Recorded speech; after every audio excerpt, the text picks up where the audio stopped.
towards the officers while brandishing the machete.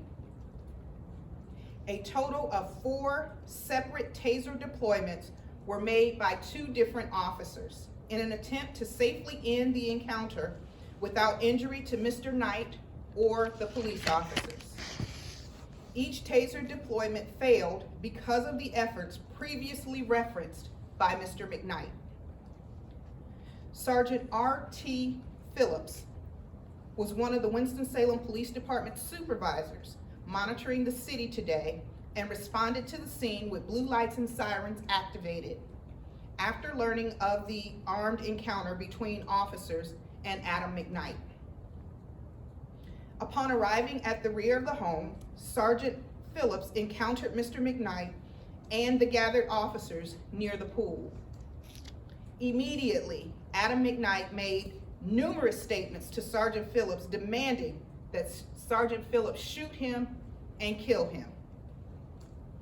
Sergeant Phillips repeatedly stated to Mr. McKnight that he did not want to harm him and continued pleading with Mr. McKnight to drop the weapon and allow officers to get him help.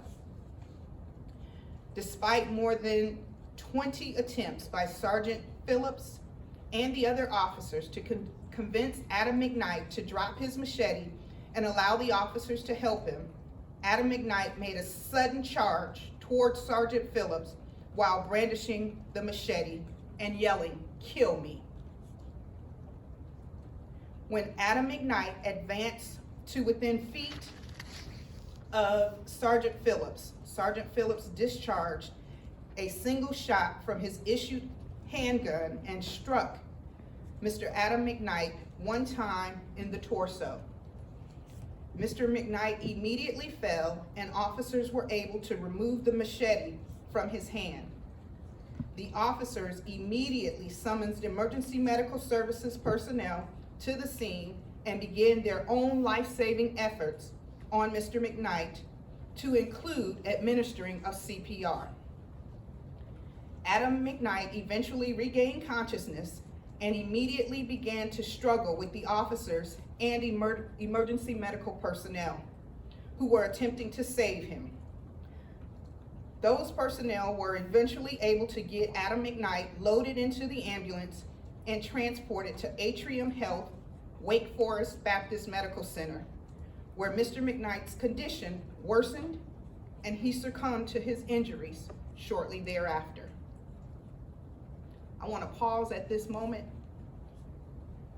and express our sincere condolences to the McKnight family. I also want to ask for your support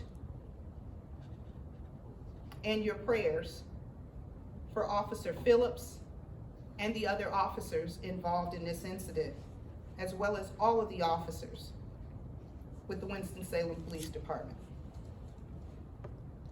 As is standard procedure, the North Carolina State Bureau of Investigation responded to the scene and assumed primary